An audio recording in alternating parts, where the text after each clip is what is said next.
Ahora quiero contarte algo que la mayoría de las personas, incluyendo muchos que consideran que saben bastante sobre el Amazonas, no conocen. Se llaman ríos voladores y son, en términos de impacto climático para América del Sur, tan importantes como el propio río que corre por el suelo. Para entender qué son, necesitamos hablar brevemente de la transpiración vegetal.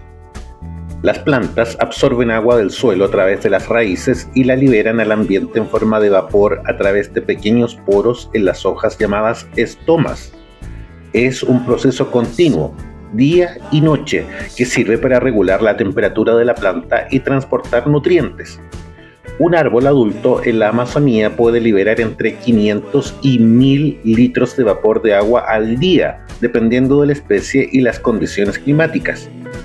Ahora multiplica eso por los 390.000 millones de árboles que se estima existen en la región amazónica. El resultado es una cantidad impresionante de vapor de agua que sube a la atmósfera, se condensa en altura y forma corrientes de aire cargadas de humedad que viajan miles de kilómetros.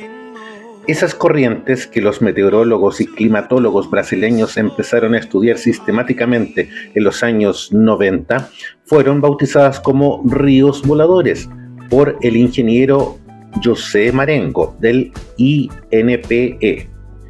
Y el nombre es perfectamente apropiado. Son corrientes de humedad que se mueven por la troposfera entre 1500 y 3000 metros de altura con un ancho de centenares de kilómetros y una cantidad de agua en movimiento que supera al propio caudal del río Amazonas en su lecho. Esos ríos voladores viajan hacia el oeste, frenados por los Andes, y luego hacia el sur, siguiendo los patrones de viento y presión atmosférica del continente. Y cuando encuentran las condiciones adecuadas, descargan toda esa humedad en forma de lluvia sobre el centro-oeste de Brasil, Paraguay, Uruguay, el norte de Argentina y el centro de Chile.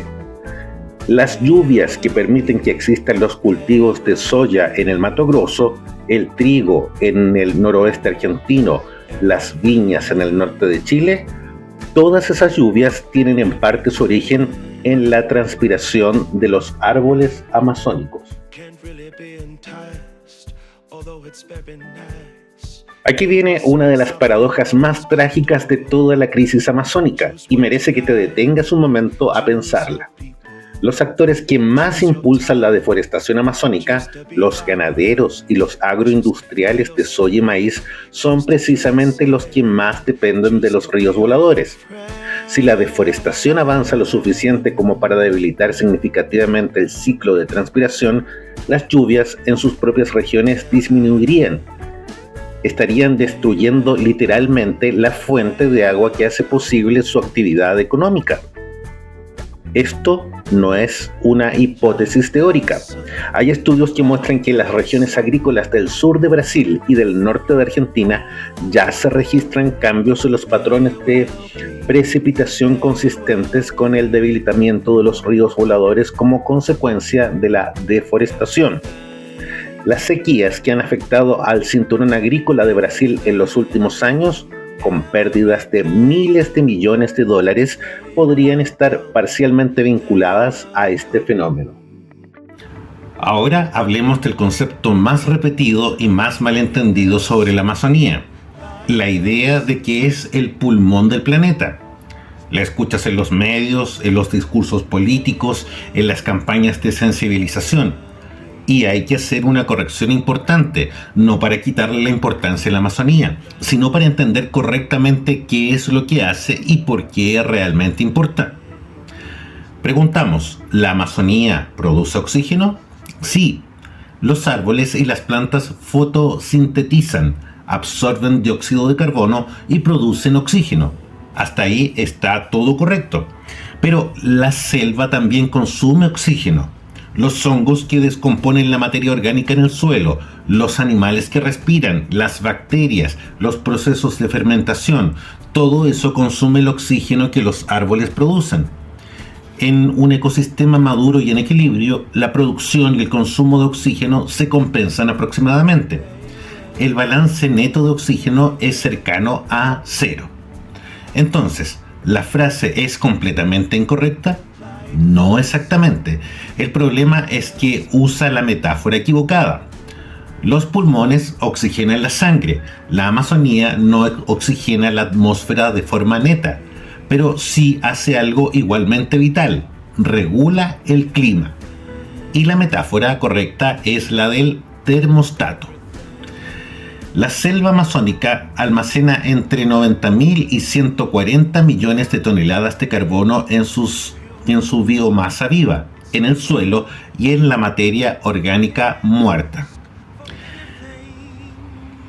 Si ese carbono se liberara a la atmósfera en forma de dióxido de carbono, como ocurriría si la selva se quemara o se degradara masivamente, el impacto climático sería catastrófico. Equivaldría a emitir décadas de emisiones industriales globales de golpe.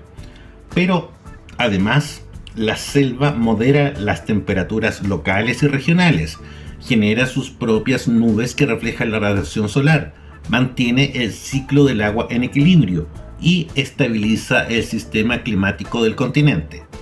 No es el pulmón del planeta, es su termostato, su amortiguador climático. Datos interesantes sobre el Amazonas. Los ríos voladores transportan más o menos 20 billones de litros de humedad por día. La selva modera temperaturas en un radio de miles de kilómetros. Almacena entre 90.000 y 140.000 millones de toneladas de carbono. São Paulo, Buenos Aires y Asunción dependen parcialmente de estas lluvias. Un árbol amazónico libera hasta 1.000 litros de vapor de agua al día. Antes de que los europeos llegaran a América en 1492, existía una narrativa que luego los cronistas y exploradores europeos construyeron sobre la Amazonía, la de una selva primigenia, inhabitable e inhóspita, un espacio que los seres humanos solo podían rozar superficialmente pero nunca dominar.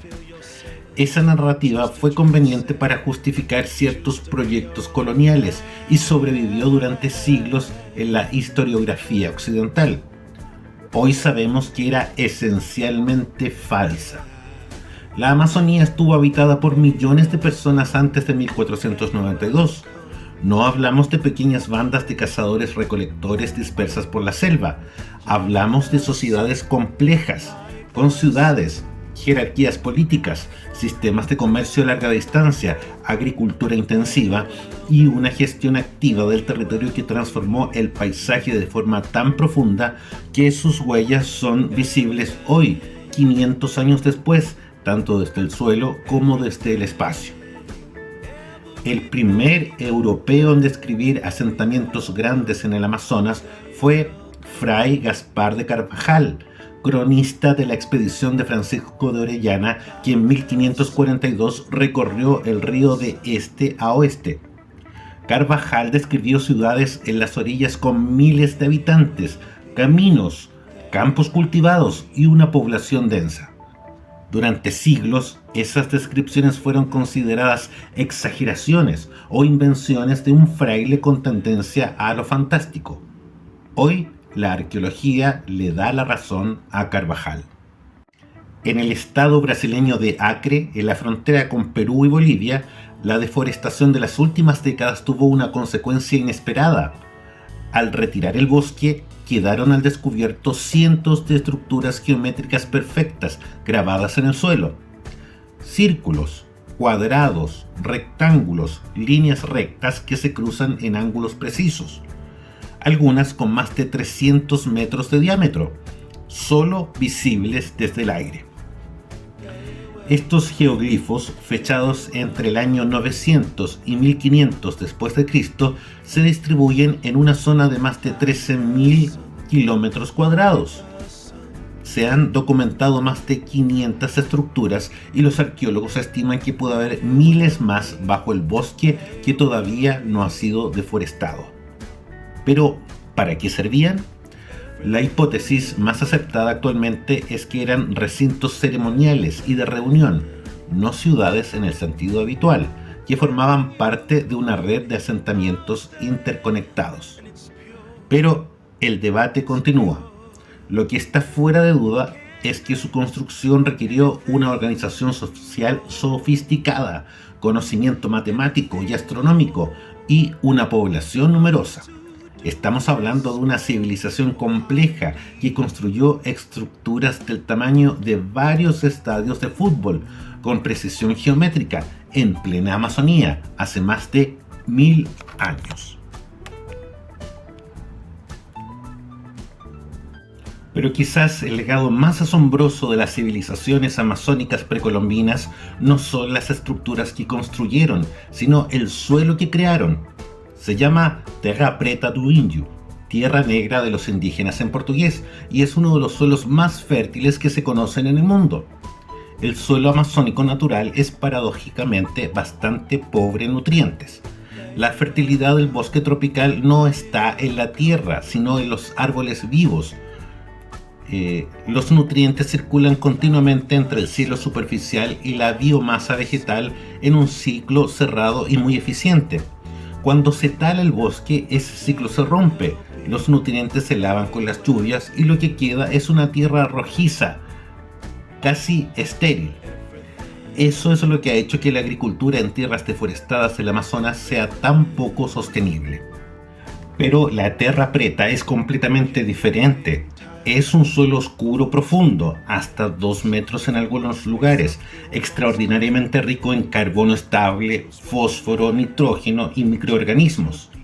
Fue creado artificialmente por las poblaciones precolombinas durante siglos o milenios, incorporando al suelo carbón vegetal producido a baja temperatura, lo que los científicos modernos llaman biochar. Además, huesos calcinados, restos de comida, excrementos y fragmentos de cerámica rota. Lo más extraordinario de la Terra Preta es que se regenera sola. Si tomas un bloque de Terra Preta y lo colocas junto a suelo amazónico ordinario, con el tiempo el suelo adyacente también se enriquece. El mecanismo exacto no está completamente comprendido, pero se cree que involucra comunidades específicas de bacterias y hongos micorrízicos que viven en ese suelo y acelera la incorporación de materia orgánica. Los científicos llevan décadas intentando replicar la Terra Preta de forma artificial para la agricultura moderna. Aún no lo han conseguido completamente. Una tecnología agrícola de hace 2000 años que supera lo que la ciencia moderna puede ser ahora en la actualidad. Eso es precisamente la Terra Preta. Y hay algo que esta historia nos dice sobre la Amazonía, que quiero que te quedes ahí. La selva que hoy vemos como naturaleza salvaje fue en parte un jardín, un paisaje modificado, gestionado y cultivado por millones de seres humanos durante miles de años. Cuando las enfermedades europeas, la viruela, el sarampión, la fiebre amarilla, mataron entre el 90 y el 95% de la población indígena amazónica en pocas décadas después del contacto, la selva simplemente recuperó ese espacio. Lo que los europeos vieron como naturaleza intocada era en realidad el resultado de un colapso demográfico sin precedentes en la historia humana.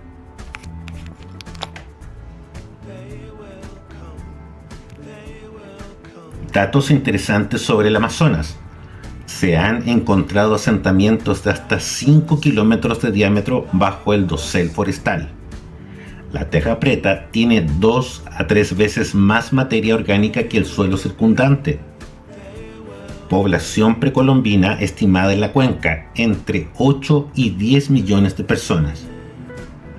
Geoglifos de Acre, más de 500 estructuras en 13.000 kilómetros cuadrados, visibles solo desde el aire. La ciencia moderna no ha podido replicar completamente la Terra Preta.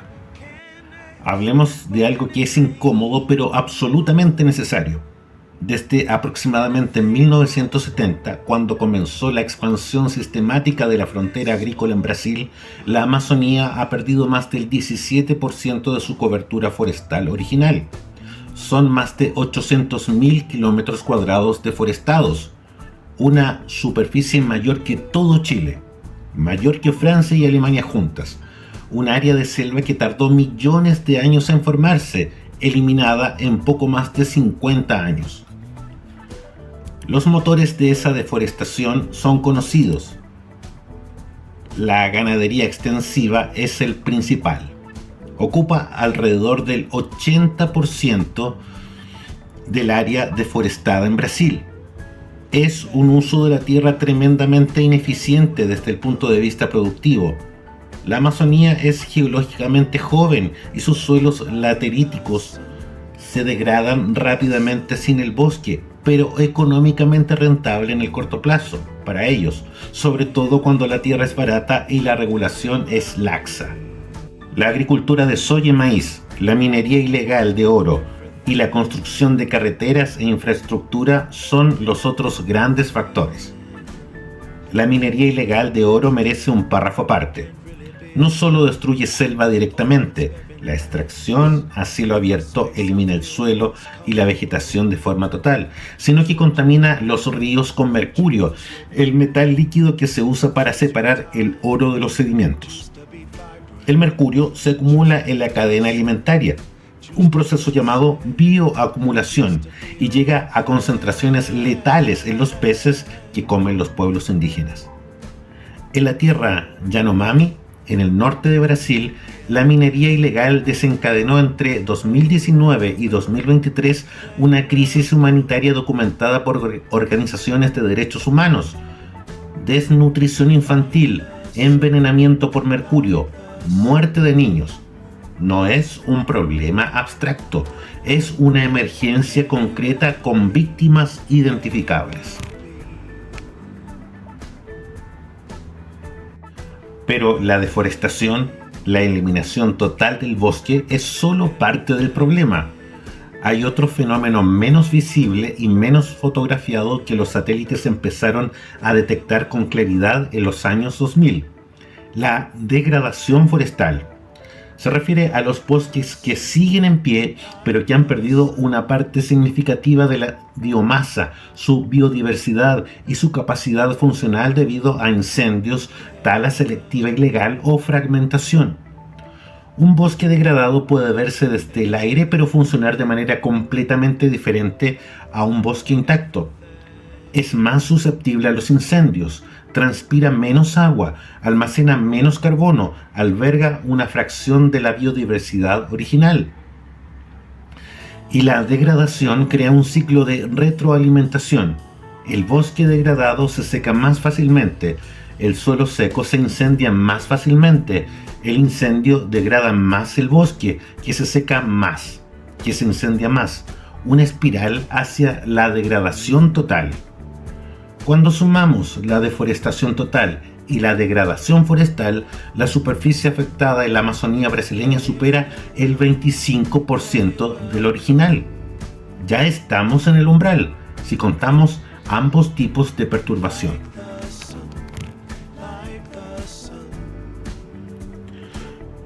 Los científicos Thomas Lovejoy, quien acuñó el término biodiversidad en los años 1980, y Carlos Nobre, del INPE, llevan décadas advirtiendo sobre la existencia de un punto de no retorno para el sistema amazónico.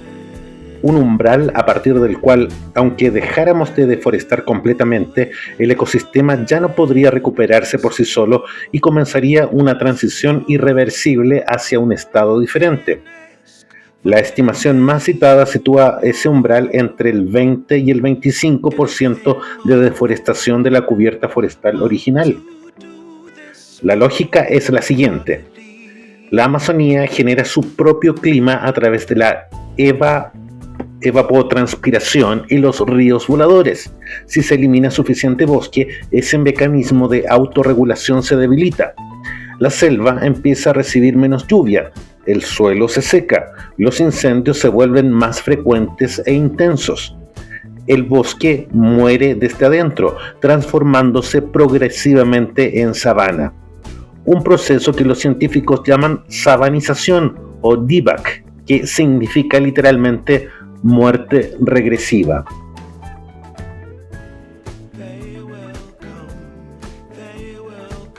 Hoy estamos en términos de deforestación pura en aproximadamente el 17 a 18%. No hemos cruzado el umbral todavía, pero hay dos factores que complican esa lectura relativamente tranquilizadora. Primero, la degradación. Si se incluyen los bosques degradados, estamos más cerca del 25% de lo que los titulares de deforestación sugieren. Segundo, el cambio climático. El calentamiento global está reduciendo la precipitación en partes de la Amazonía de forma independiente de la deforestación, lo que significa que el umbral efectivo podría estar más cerca de lo que los modelos calcularon originalmente. ¿Tiene solución? Sí, y hay ejemplos concretos que lo demuestran.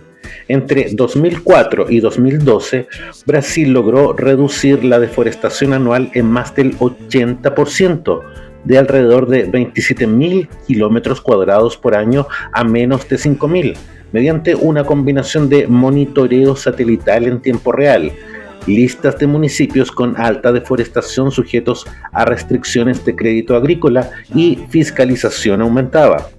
Fue una de las iniciativas de conservación más exitosas de la historia. Se puede hacer. La pregunta, siempre la misma en política ambiental, es si hay voluntad sostenida para hacerlo. El Amazonas no es solo un río, es un sistema vivo que regula el clima de un continente entero, que alberga una de las mayores concentraciones de vida del planeta, que guarda en su suelo la memoria de civilizaciones que la historia oficial tardó siglos en reconocer y que sostiene con su agua, su humedad y su carbono almacenado el equilibrio climático de una buena parte del hemisferio sur. Es un termostato, una biblioteca, una farmacia, un sistema de irrigación continental. Todo al mismo tiempo. Y como todo sistema vivo, tiene límites.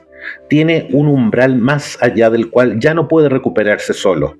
Ese umbral no es una fecha en un calendario, ni un número abstracto en un informe científico.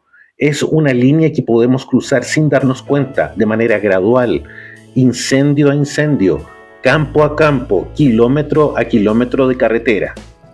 Pero también hemos visto esta noche que no es inevitable, que hay historias de recuperación, de políticas que funcionaron, de comunidades indígenas que llevan milenios gestionando ese ecosistema de formas que la ciencia moderna todavía no comprende del todo.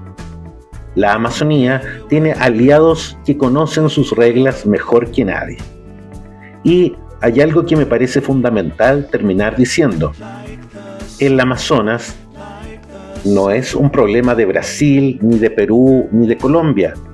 El agua que cae sobre los campos del sur del continente, el clima que hace posible las ciudades en zonas semiáridas, la estabilidad de los ciclos del agua en los Andes, todo eso tiene al Amazonas como una pieza indispensable. Es un bien común latinoamericano y su destino es asunto de todos nosotros. Entender eso, creo yo, el primer paso para actuar en consecuencia.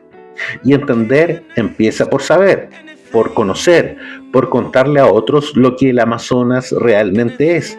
Eso es lo que hacemos aquí en nuestro canal Geografía para Todos. Y nos vemos en el próximo video.